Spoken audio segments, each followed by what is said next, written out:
श्री वृंदावन धाम की, वृंदावनेश्वरी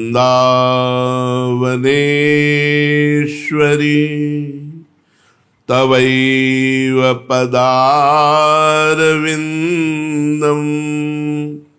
प्रेमामृतैकमकरंद रसौघपूर्णम् हृद्यर्पितं मधुपते स्मरतापमुग्रम् निर्वापयत् परमशीतलमाश्रयामि परमशीतलमाश्रयामि।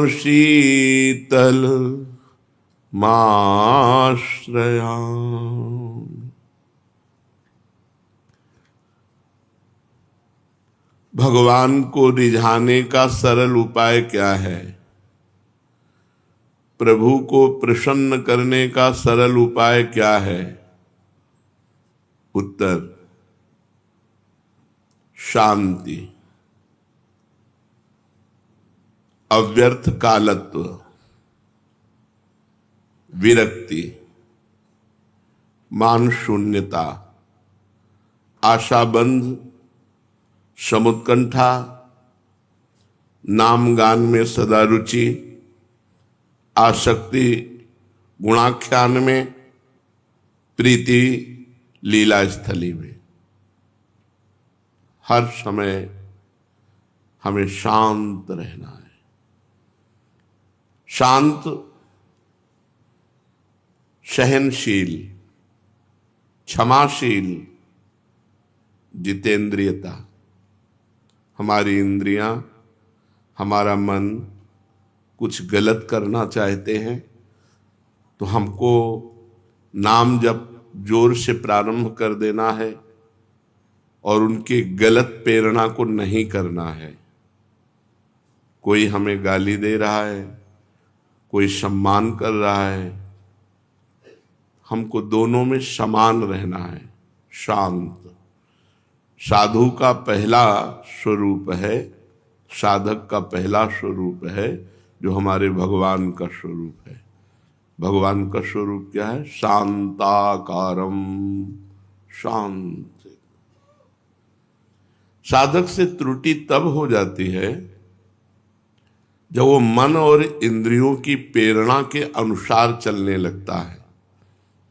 फिर बड़ा अपमान होता है, तिरस्कार होता है, परमार्थ छूट जाता है, जीवन व्यर्थ हो जाता है। इसलिए साधक को इस विषय पर विशेष ध्यान देना है कि जब तक हमें भगवत प्राप्ति नहीं होती तब तक हमारी इंद्रियां और हमारा मन दगाबाज है, धोखेबाज है, मित्र की तरह व्यवहार करके शत्रु का कार्य करा लेता है। 2 मिनट प्रेरित करके गलत करवा देगा और पूरे जीवन उसे भोगना पड़ेगा। पूरे जीवन जेल सजा आदि भोगनी पड़ती है। बहुत विवेक पूर्वक इस मार्ग में चलना है। इस मार्ग में अगर आप थोड़ा भी चूक कर गए तो गिर गए, पतित हो गए। हमसे भजन कम हो रहा है, साधना कोई नहीं हो रही, पर हमसे असाधन भी नहीं हो रहा और हम भगवत आश्रित पढ़े तो भगवत प्राप्ति हो जाएगी। ये हमारी बात कान खोल के सुन लो। तुम बहुत साधन करते हो और असाधन भी हो रहा है, भगवत प्राप्ति नहीं होगी, कई जन्म नहीं होगी। आपसे ज्यादा साधना भी नहीं बन रही, ज्यादा भजन भी नहीं हो रहा, पर आपसे पाप कर्म भी नहीं हो रहे। आप भगवान के आश्रित पड़े हो तो आपको भगवत प्राप्ति हो जाएगी। हमारी बात पे विश्वास करो, क्योंकि आप भगवत आश्रित हो। साधक को हर समय ये ध्यान रखना चाहिए कि हमारा लक्ष्य क्या है। हम उन साधकों से बात कर रहे हैं जो भगवत प्राप्ति करना चाहते हैं, जिनको भोजन नहीं मिल रहा था, अच्छा भोजन के लिए अच्छी सुविधा के लिए बाबा जी बने, वो तो आप नरक जाएंगे ही, औरों को भी ले जाएंगे। पक्की बात समझ लो।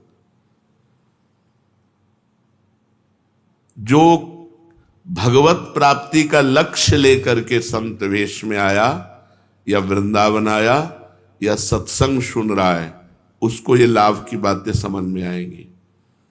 हमारा मन और हमारी इंद्रियां प्रकृति से युक्त है, प्रकृति रूपी सामग्री से बनी हुई है, और प्रकृति की तरफ इनका आकर्षण है, परमात्मा की तरफ नहीं है। अब हमको इनको उल्टा करना है। जो मना खष्टान इंद्रियाणि प्रकृति स्थानी कर सती, उनको परमात्मा की तरफ ले जाना है। बड़ा काम है।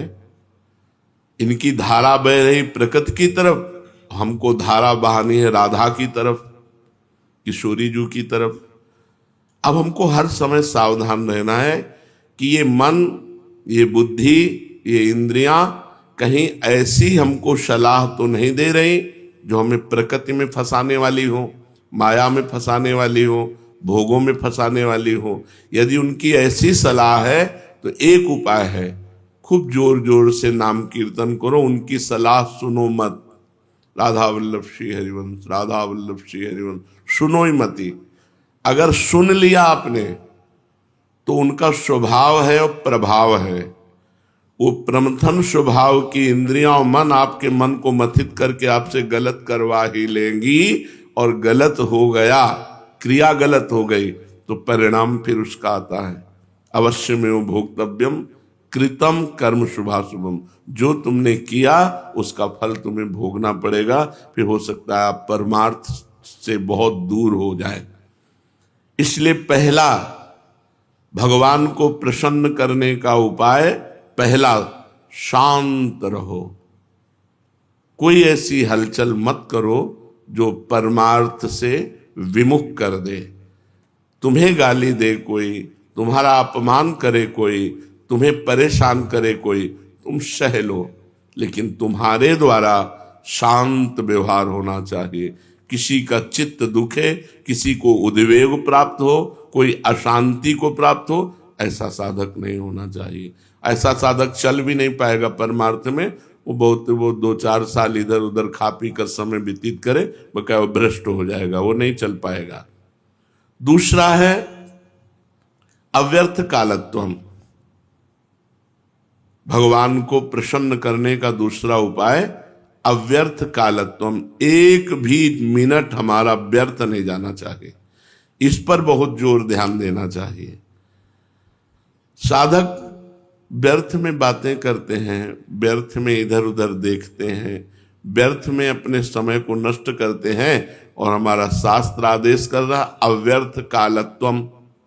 एक मिनट भी व्यर्थ नहीं जाना चाहिए। राधा राधा राधा राधा, कभी वाणी पाठ, कभी नाम जप, कभी मंत्र जप, कभी भगवत लीला गुणानुवाद श्रवण, जो लीला गुण का चिंतन, भगवत सेवा। एक भी मिनट हमारा व्यर्थ नहीं जाना चाहिए। 24 घंटा की दिनचर्या में देखना चाहिए कि हमारा कौन सा समय व्यर्थ गया, क्योंकि हमें भगवान को प्रसन्न करना है, प्रभु को प्रसन्न करना है।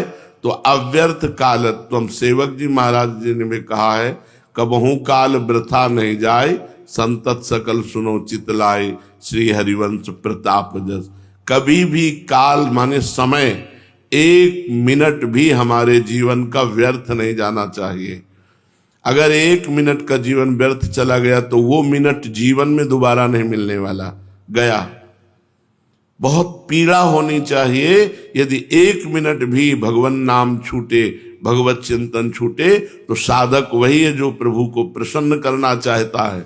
उसके लिए अव्यर्थ कालत्वम, एक क्षण भी हमारा व्यर्थ नहीं जाना चाहिए। अगर ये आप सूत्र पकड़ लें अव्यर्थ कालत्वम, तो आपसे कोई गलती होगी ही नहीं, क्योंकि जहां गलती की प्रेरणा होगी वहां तुरंत मन में आ जाएगा हमारा समय राधा राधा राधा राधा, हमारा समय व्यर्थ नहीं जाना चाहिए। राधा वल्लभ श्री हरिवंश। तीसरा विरक्ति, लोक परलोक के सारे भोगों से वैराग्य। भगवान की प्रसन्नता के लिए समस्त भोगों का त्याग, चाहे गृहस्थ में हो चाहे विरक्त में हो। अगर मनमानी आचरण करोगे तो भगवत मार्ग में चल नहीं पाओगे। आनंद, ऐसा आनंद मिलता है कि ना बोलने का मन होता, ना देखने का मन होता, ना खाने का मन होता। मतलब एक अजीब स्थिति होती है आनंद की, एक अजीब स्थिति, उत्साह रहित आनंद है पर उत्साह रहित।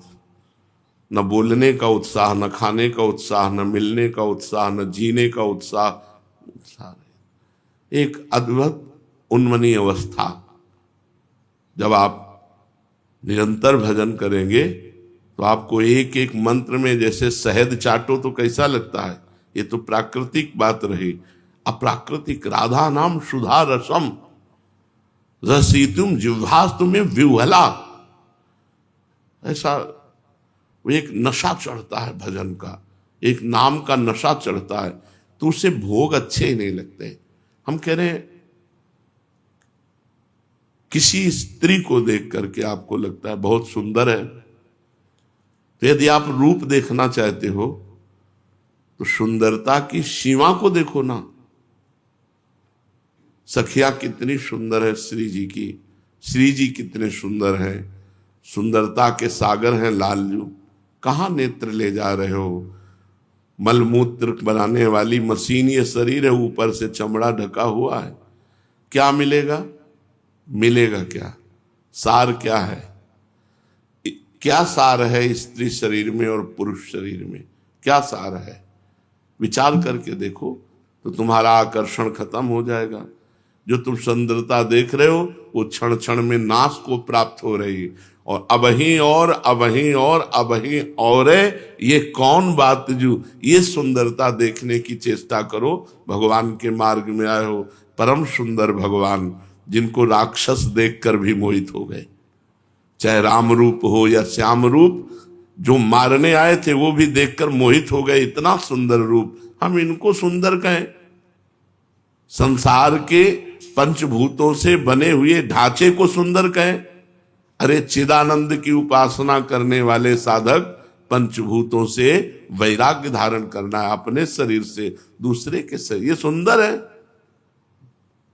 नाक देखो तो गंदी बह रही, कान में डालो तो मल निकल रहा, खखार के थूको तो गंदगी, और नीचे तो गंदगी के भंडार है मलमूत्र के द्वार। क्या सुंदर? तुम्हारी बुद्धि असुंदर हो रही इसलिए तुमको संसार सुंदर लग रहा है, नहीं तो भगवान से बढ़कर कौन है? सुंदरता के समुद्र, लावण्य के समुद्र भगवान है। और प्रिया जी को क्या कहना? वैदग्ध सिंधुर अनुराग रसैक सिंधुर वात्सल्य सिंधु रति सांद कृपैक सिंधु लावण्य सिंधु रमत छवि रूप सिंधु श्री राधिका स्फुरत में हृदय के सिंधु। थोड़ा तो धैर्य धारण करो। इन मलमूत्रों के दरबारों पर रति करने के लिए थोड़ी मनुष्य शरीर मिला है। मनुष्य शरीर मिला है विरक्ति, लोक परलोक के समस्त भोगों से त्याग करना। पहला है शांतम, शांत रहो। दूसरा है अव्यर्थ कालत्वम, एक मिनट भी समय खाली नहीं जाना चाहिए। तीसरा है विरक्ति, लोक परलोक के भोगों से वैराग। कहां नाम जप नहीं चल रहा है इसलिए प्यारे तुम्हें अच्छा लग रहा है, कुछ अच्छा नहीं लगता, जीना भी अच्छा नहीं लगता। जिस मृत्यु से तुम भयभीत होते हो उस मृत्यु को गले लगाने की इच्छा होती। इसलिए हर समय नाम जप करो। यदि भगवत मार्ग में विजय प्राप्त करना है तो हमारी बात मान लो, हर समय नाम जप करो। खाली मन शैतान का घर है। हानि हरिवंश के नाम अंतर परे, लाभ हरिवंश उच्चरत वाणी। हानि हो जाएगी, बहुत हानि हो जाएगी। इतना आप लोग सत्संग सुनते हैं, अगर मनन नहीं करेंगे, उसको अपने चिंतन में नहीं लाएंगे, तो ये समय तो सार्थक गया जिस समय सुन रहे हो, लेकिन अन्य समय आपका सार्थक नहीं हो पाएगा। अन्य समय सार्थक करने के लिए आपको सुने हुए वचनों का मनन करना चाहिए। चौथा, मान शून्यता। साधक जब साधना करता है, भगवान नाम जप करता है, ब्रह्मचर्य से रहता है, तो उसको अपने में श्रेष्ठता का भाव ना आने देना चाहिए कि और सब तो बेविचारी गृहस्थ संसारी, हम तो ब्रह्मचारी, हम तो पवित्र, हम तो नाम जापक, हम तपस्वी, ऐसा नहीं आना चाहिए। सबहि मान प्रद आप अमानी। भक्त अमानी होता है, सबको सम्मान देता है, सबसे मृदु भाषा। बड़े बड़े संतों को देखा, वयोवृद्ध सिद्ध संतों को ऐसे बात करते, हाथ जोड़कर एक दास की तरह नम्रता पूर्वक बात करते। सबहि मान प्रद, दूसरों को मान देना और अपना मान शून्यता। भगवान को प्रसन्न करने का उपाय क्या है? मान शून्यता। आप में तनिक भी मान की गंध न रह जानी चाहिए। कोई प्रणाम करे, कोई नमस्कार करे तो ऐसे देखना चाहिए कि इसकी श्रद्धा है इस वेश पर, ये वेश गुरुदेव का दिया हुआ है और ये वेश भगवान का है, तो ये तो गुरु और भगवान की दंडवत हो रही, हमारी थोड़ी दंडवत हो रही। और सच्ची बात है, अभी आप पैंट शर्ट पहन लो, भला कोई आपको दंडवत करे तो बताना। ये वेश की दंडवत हो रही, वेश इष्ट और गुरु का है। तो हमें मान कभी स्वीकार नहीं करना चाहिए और दूसरे को मान देने में चूकना नहीं चाहिए। सबहि मान प्रद आप अमानी। अमानी ना मान देना, अमानी होकर दूसरों को मान देना, ये भगवान को प्रसन्न करना है। मान शून्यता, आशा बंधा, इसी जन्म में मुझे भगवान की प्राप्ति होगी, ये आशा कभी नहीं छोड़नी चाहिए। इसी जन्म में मुझे भगवत कृपा से भगवान की प्राप्ति होगी। आशास्य दास्यम वृषभानुजायास तीरे समध्यास्त च भानुजाया कदानु वृंदावन कुंज वीथी सुहम नुराधे हृतिर्भवेयम। कभी तो श्री जी हम भिखारी की झोली में अपने नाम रूप लीला धाम का भिक्षा स्वरूप प्रेम जरूर दे देंगी, जरूर दे देंगी। हमें दृढ़ आशा रखनी है, इसी जन्म में हमें भगवत प्राप्ति हो जाएगी, इसी जन्म में हम पर भगवत कृपा होगी। समुत्कंठा, हर समय हृदय में भगवत प्राप्ति की लालसा बढ़ानी चाहिए। लालसा बढ़ रही है, भजन, भगवत प्राप्ति की लालसा जगना, उसका पोषण होना, बढ़ना, ये सब भजन से है। भजन नसेनी प्रेम की।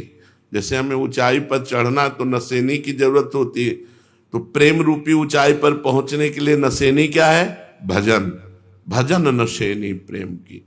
जितना आप भजन करेंगे उतने भगवत प्राप्ति की लालसा दृढ़ होती जाएगी, भोगों का त्याग होता जाएगा। भजन में कमी तो भोगों की लालसा, और हम कहाँ भगवान को प्राप्त कर सकते हैं? ऐसी बात। जहां भोग की प्रति लालसा हुई वहां भगवान की प्राप्ति की लालसा हो ही नहीं सकती। भोगेश्वर प्रसक्ता नाम तया प्रहत चेतसाम व्यवसायत्मिका बुद्धि समाधो न विधीयते। जिसकी बुद्धि भोग और ऐश्वर्य में लग गई है वो परमात्मा की प्राप्ति की इच्छा भी नहीं कर सकता। और जो निरंतर भजन करता है उसको अब मिले भगवान, अब मिल जाएंगे भगवान। अब ऐसी लालसा बढ़ने लगती, खूब अंदर से भजन, एक तार तैल धारावत भजन चल रहा है और बार बार लालसा हो रही, आशा बंधा, बार बार भगवान मिल जाएंगे। इसी जन्म में समुत्कंठा, एक उत्साह है, एक लालसा है, एक आनंद है, ये भजन के बल से। नाम गाने सदा रुचि, नाम में रुचि पैदा हो जाए, भगवान प्रसन्न हो गए। रुचि, जैसे हमको रबड़ी खाने में रुचि, गुलाब जामुन पाने में रुचि, नाना प्रकार के भोग पदार्थों में रुचि, ऐसे में सच्चिदानंद प्रभु के नाम में रुचि हो, गटकते रहे राधा राधा राधा। आप सच्ची मानिए, ये जो आप नाम जप कर रहे हैं और नाम जप करते हुए आपके मुख में जो ये पानी आता है, रस आता है, ये सबसे बड़ा चरणामृत है। और ये जब हृदय में जाता है तो सारी कलुषता को धो देता है। जो नाम जप कर रहे हैं आपके जो रस आया, और ये जब अंदर जाता है सारी कलुषता को नष्ट कर देता है। इसीलिए तुम संतों की जूठन पाते हैं कि उनके मुख का रस लगा हुआ कोई भी पदार्थ अगर मिल जाए तो जैसी उनकी नाम में रुचि है स्वाद पूर्वक, वैसी हमारे में रुचि आ जाए। तो जो हम निरंतर नाम जप करते हैं उत्साह पूर्वक, तो नाम का जो रस जाता है वो हृदय को निर्मल कर देता है। मौन होकर अधिक से अधिक नाम गाने, सदा रुचि, नाम जप में खूब रुचि रखो। कभी नाम कीर्तन कर रहे हैं, कभी नाम जप कर रहे हैं, कभी नाम लिख रहे हैं, देख रहे हैं एकाग्रता पूर्वक, राधा राधा वल्लभ श्री हरिवंश, राधा वल्लभ श्री। अरे आनंद लूटो। मौज में कौन रहता है? जो भगवान में चित्त जोड़े रहता है। हर समय मृत्यु लोक में दुख, चिंता, उद्वेग, भय ये सब बने रहते हैं, और इन सब के बीच में आनंद में जीवन वही काटता है जो चित्त भगवान में जोड़े हुए है। तो नाम गाने सदा रुचि, आसक्तिस्तद गुणाख्याने, भगवान की चर्चा करने में आसक्ति होनी चाहिए। अगर कोई साधक सुनने वाला हो तो आपस में बैठकर प्रियालाल के रूप की चर्चा, उनके गुण की चर्चा, किसी पद को ले लिया, किसी पंक्ति को ले लिया, उसकी चर्चा आपस में, और नहीं है तो अपने मन को श्रोता बना लिया। अपने मन से भी तो चला जाता है कि मन को बैठा लिया कि सुनो, देखो चतुरासी जी में ये पद लिखा, इस पद का ये भाव है, और अंदर ही अंदर चिंतन कर रहे हैं। उससे प्रभु की लीला में आसक्ति होती है। आसक्तिस्तद गुणाख्याने, प्रभु की लीला चरित्रों का श्रवण करना और गान करना, ये भगवान की प्रसन्नता के लिए बहुत जोरदार साधन है। अगर हम भगवान की चर्चा को सुन, देखो हम मिठाई वाले को नहीं देखते कि काला है कि गोरा है कि पवित्र है कि अपवित्र। मिठाई पसंद आई हम ले लेते हैं। ऐसे हमको ये नहीं देखना चाहिए कि कौन बोल रहा है, क्या बोल रहा है, ये हमें देखना चाहिए। वो आचार्य की महिमा बोल रहा है, गुरु की महिमा बोल रहा है, इष्ट की महिमा बोल रहा है, किसी भक्ति की महिमा बोल रहा है, तो ये नहीं कौन सुना रहा है, बोले हम, अरे ऐसा नहीं होना चाहिए। हम उसी आसक्ति से सुने जैसी आसक्ति से सुनना चाहिए। भगवान की चर्चा कोई भी कह रहा हो, सोचो श्री सुखदेव जी 16 वर्ष के हैं और भगवान पराशर जी व्यास जी के पिता हैं। पराशर जी के पिता, शक्ति के पिता वशिष्ठ जी बैठे हुए हैं। मतलब सुखदेव जी के पिता व्यासदेव जी, व्यासदेव जी के पिता पराशर जी, पराशर जी के पिता शक्ति जी, शक्ति जी के पिता वशिष्ठ जी। बाप बाबा पर बाबा सब वहां बैठे हैं। और जब बाल अवस्था है श्री सुखदेव जी की, भगवान की चर्चा करे तो सब नम्र होकर उच्च स्थान पर श्री सुखदेव जी बैठे हैं और सब नीचे बैठकर कथा सुन रहे हैं। ये थोड़ी है कि अरे हमारे तो लड़का है, हम इसकी कथा क्या सुने। भगवान व्यासदेव जी भी बैठे हुए गंगा किनारे, जिस समय परीक्षित को 7 दिन भागवत सुना रहे हैं, और उनके बाबा पर बाबा भी बैठे हुए हैं, वशिष्ठ जी भी बैठे हुए हैं, व्यास वशिष्ठ आदि बड़े बड़े महापुरुष विराजमान है। तो कथा सुनने में ये नहीं देखना चाहिए कि प्रवक्ता कौन है, कथा क्या चल रही, उसका हमें पान करना चाहिए। कोई भी प्रवक्ता हो, भगवान की प्रेरणा से भगवान ने जितनी बुद्धि दी है उसके अनुसार उठा थोड़ी रखता है भगवान का यश गाने में। तो हमको भगवान का यश सुनने में आसक्ति होनी चाहिए, सुनने का नशा होना चाहिए। भगवान की कथा कहने में और सुनने में आसक्ति होनी चाहिए, इससे भगवान प्रसन्न हो जाते हैं। और 9वां, प्रीतिस्तद वसति स्थले, भगवान की लीला स्थलियों में प्रीति हो जानी चाहिए। हम वृंदावन के बिना जी नहीं सकते। आसक्ति हो जाए प्रभु की लीला स्थली में, अपने इष्ट की लीला स्थली में ऐसी प्रीति, ऐसी आसक्ति हो जाए कि आपको वृंदावन से बाहर जाने की बात आवे तो आपको एक बार रोना पड़े कि वृंदावन के बाहर ऐसे। एक बार दतिया के राजा ने ग्वारिया बाबा को बहुत प्रार्थना की कि आप एक बार दतिया वापस चलिए, वहां सब आपके लिए लालायित है। ग्वारिया बाबा ने पहले तो मना किया कि धाम छोड़कर हम कैसे, ऐसे वृंदावन धाम को हम पीठ करके कैसे जाए। जब उन्होंने कहा तो उनका फिर ठीक है, हम कल तैयारी करेंगे, आप हमको लिवा चलना। तो उन्होंने कहा ठीक है। तो उन्होंने सुबह आ जाना, हम तैयार मिलेंगे। तो एक गधा और मुंह में कालिक पोती और ऐसे बैठ गए। बोले हाँ आप तैयार हैं? बोले महाराज आप ऐसे? बोले वृंदावन से जाने के लिए तो यही शोभा देगा, मुख में कालिक पोत के गधे पे बैठ के अब ले चलो जहां तुम्हें ले चलना है। मुख बोले नहीं, अब आप, जैसे हरिराम व्यास जी एक एक लता से लिपट कर रो रहे हैं कि हम कैसे जी पाएंगे आपके बिना। मधुकर शाह जी उनकी प्रीति देखकर वृंदावन की, वो दोबारा प्रश्न नहीं किए कि आप चलो, छोड़ करके चले गए। तो प्रीति तद वसति स्थले, अपने इष्ट देव की लीला स्थली में ऐसी प्रीति हो कि भाई हम प्राण त्यज सकते हैं लेकिन वृंदावन नहीं छोड़ सकते, हम धाम नहीं छोड़ पाएंगे, हम श्री जी के महल से दूर नहीं रह पाएंगे। तो ये 9 बातें बताई। अगर भगवान को प्रसन्न करना है तो पहली है शांति, साधक हो शांति धारण करो, सहनशील स्वभाव रखो। दूसरा है अव्यर्थ कालन, कभी आपका 1 मिनट भी व्यर्थ समय न जाए।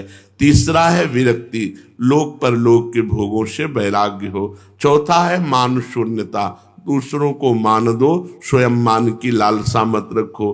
5वां है आशाबंद, इसी जन्म में हमें प्रभु मिलेंगे, ये दृढ़ आशा हमारे अंदर।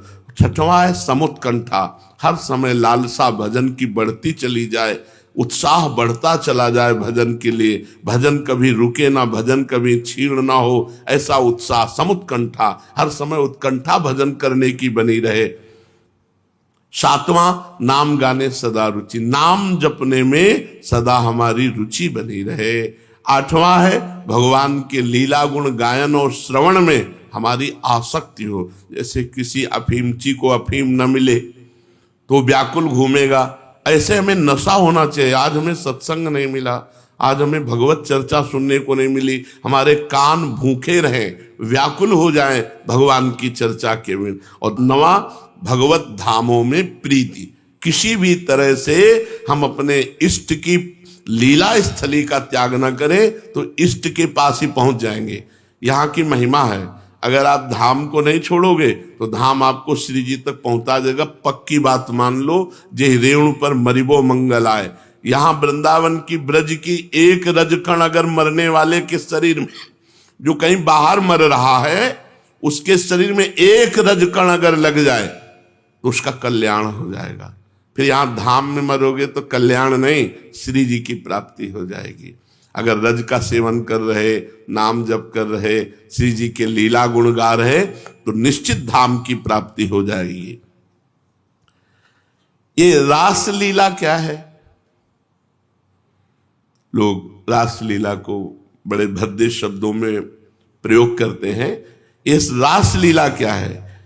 भगवान की चिदानंदमयी लीला,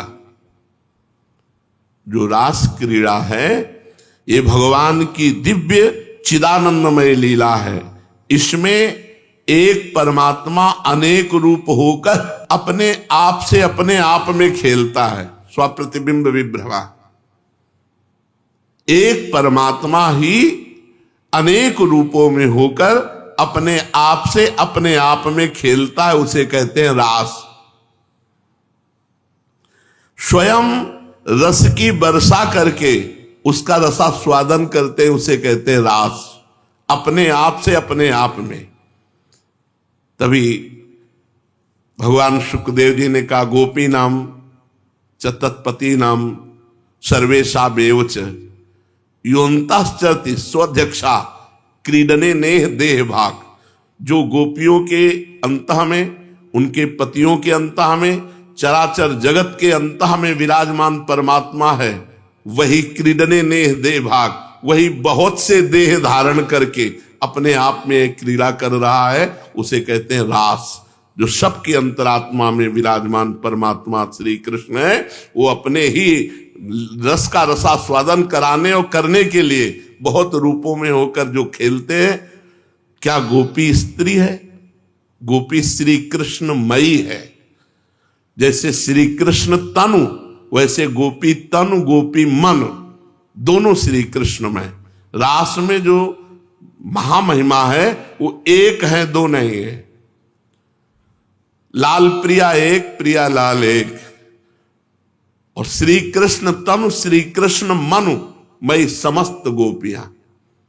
और यहां प्रियालाल में तनु और प्रियालाल में मनु समस्त सहचरियां। हित का तनु प्रिया प्रीतम का, तो हित का तनु सहचरी का, हित का मन समस्त सहचरियों का प्रियालाल के हित में लगा रहता है। एक ही तत्व है, दूसरा तत्व नहीं। निकुंज में प्रेम तत्व, हित तत्व। स्वयं आस्वादक, स्वयं आस्वाद्य। कैसे कोई समझेगा रास को? स्वयं आस्वादक और स्वयं आस्वाद्य। स्वाद देने वाला वही और स्वाद लेने वाला वही। स्वाद भी वही, स्वाद देने वाला भी वही और स्वाद लेने वाला भी वही। उसे रास कहते हैं। दिव्य धाम में ये दिव्य लीला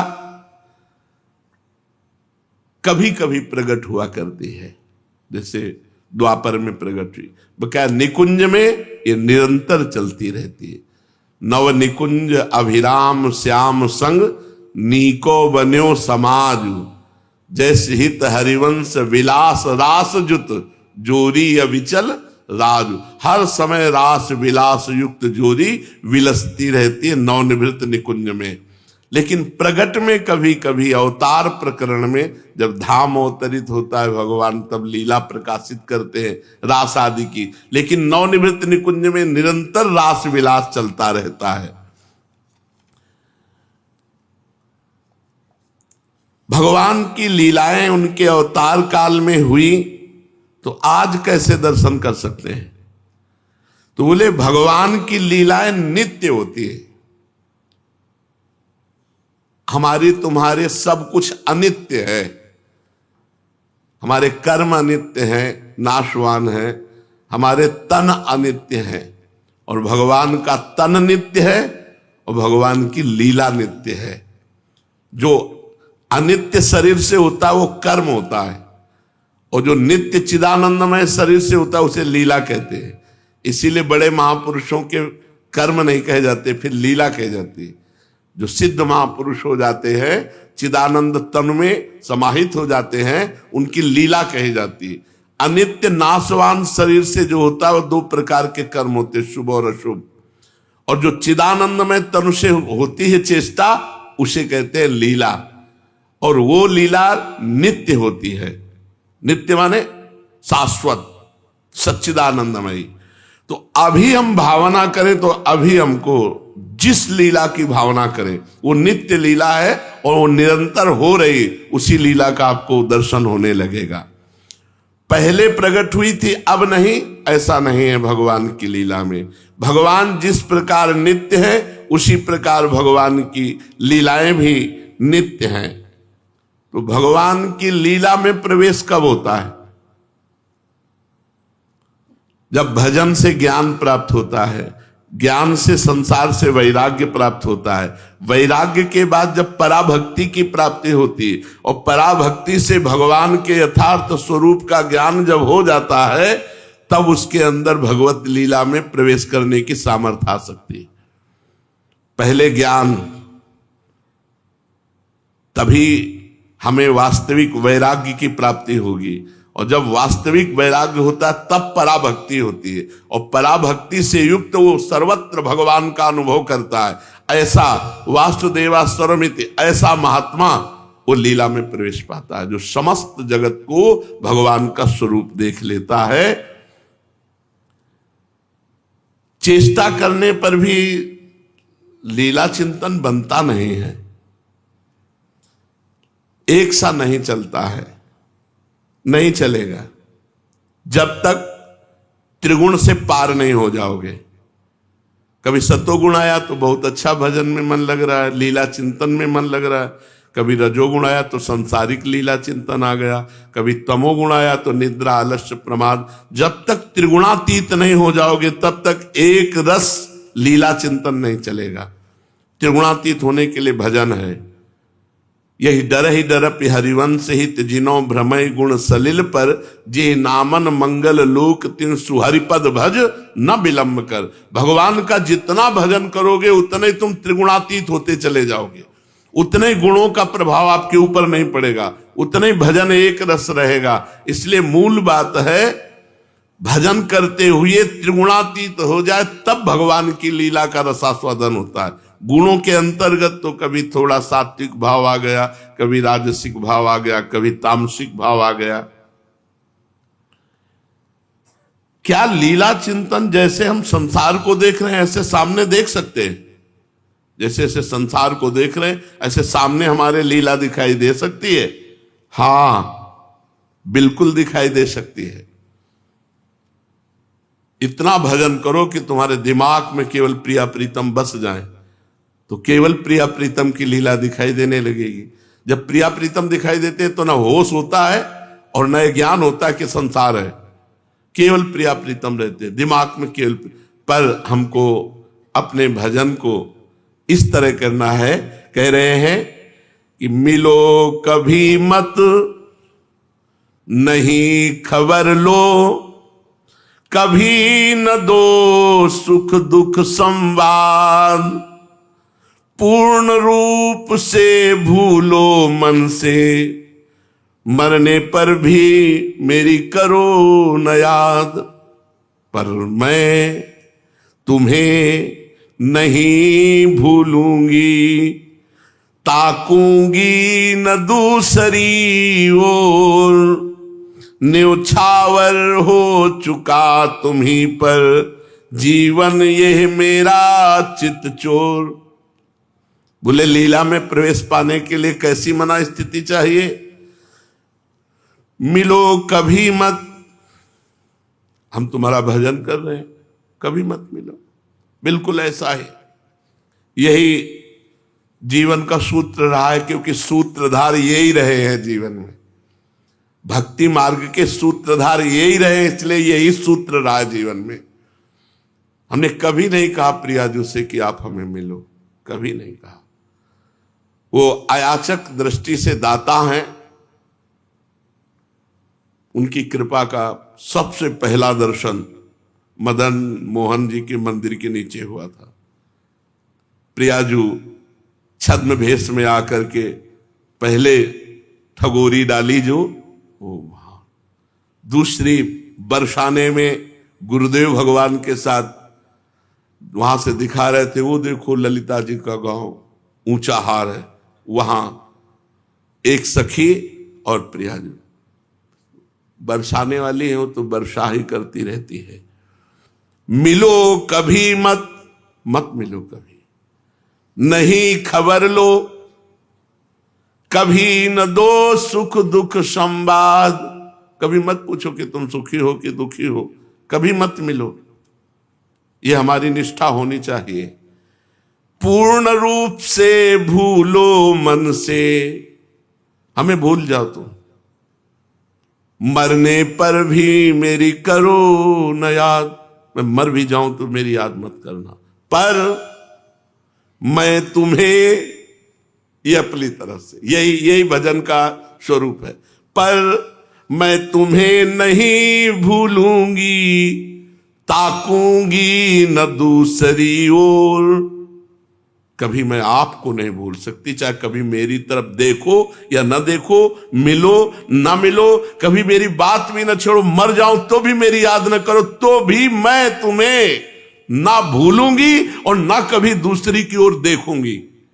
ये निष्ठा चाहिए श्री जी की सेवा में पहुंचने के लिए। न्योछावर हो चुका तुम्ही पर, जीवन ये मेरा चित चोर। हे चित चोर जुगल सरकार, मैंने अपने जीवन को आपके हवाले कर दिया, मैं बिकी हुई हूं आपकी, दूसरी ओर देख नहीं सकती। भले आप मिलो ना मिलो, आप जानकारी लो ना लो कि दुख में है कि सुख में, मरने पर भी मेरी याद न करना, लेकिन मैं आपकी याद कभी नहीं भूल सकती और दूसरी की ओर आंख उठाकर नहीं देख सकती। अपने प्राणों को मैंने आपके चरणों में न्योछावर कर दिया। मरण समय मानस तल में रख, मस्तक बंद तुम्हारी गोद, निरख तुम्हें अपलक नेत्रों से, मैं मर जाऊंगी अतिमोद। आप ना, पर मैं तुम्हारा ही ध्यान करते हुए, तुम्हारे चरणों में ही मस्तक रखते हुए प्राण त्यागूंगी। ये मेरी भावना है। एकाकी प्रेम, इसे एकाकी प्रेम कहते हैं। मरने पर भी सदा रहेगा मेरा तुमसे प्रिय संबंध, टूट नहीं सकता वो जहां न होती काम कलुष की गंध। मेरी कोई कामना नहीं, केवल भजन, आपका भजन, आपके लिए भजन। आप भले हमारी तरफ कभी न देखो, कभी न पूछो, कभी न ध्यान करो, पर प्रभु मैं आपको नहीं छोड़। जो ऐसा भजन करता है वो नित्य लीला में प्रवेश पा जाता है। लीला चिंतन करने वाला बाहर से पहचाना जा सकता है कि लीला चिंतन कर रहा है? नहीं, बाहर से कोई भी लक्षण ऐसा नहीं है जिससे हम पहचान सके कि अंतर में लीला में डूबा हुआ है। असल चीज ये सूक्ष्म मन की होती है। अंतस्तल में सूक्ष्म मन से लीला चिंतन होता है। दिखाई तो सब बाहर से देता है।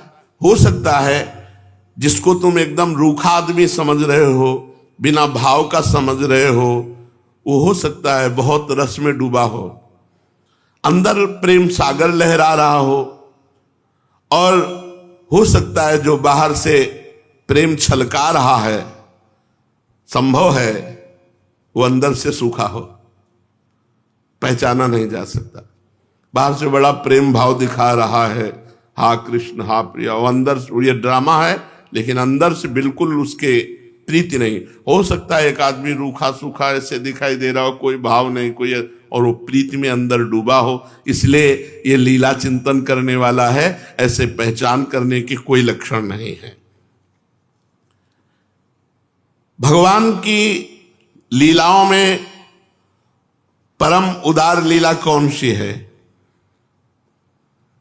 जिसमें भगवान भगवत्ता छोड़कर अपने भक्त के साथ खेलते हैं, वो परम उदार लीला है। भगवान अपनी भगवत्ता छोड़कर, जैसे अंतर्यामी नौकर बनकर त्रिलोचन जी के यहां, ऐसे ही भक्तों के साथ जो भगवान अपनी भगवत्ता छोड़कर, जैसे अपने सखाओं के साथ भगवान, जैसे अपनी सखियों के साथ अपनी भगवत्ता छोड़कर उनके इशारे पर, वो परम उदार भगवान की लीला है।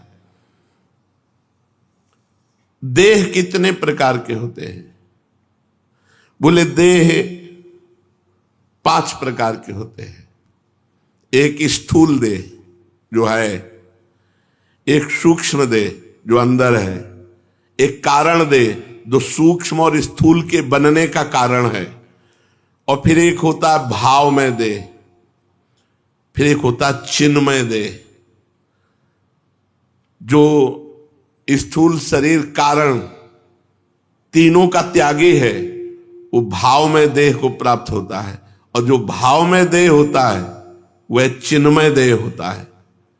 सच्चिदानंदमय प्रभु की लीला में प्रवेश पाने के लिए चिदानंदमय देह की आवश्यकता है, और वो इष्ट और गुरु कृपा से मिलता है। इसलिए शांत रहो, निर्विकार रहो, निरंतर भजन परायण रहो, इधर उधर मन की हरकतों को अपनी नजर में रखो, कोई गलती ना होने पावे।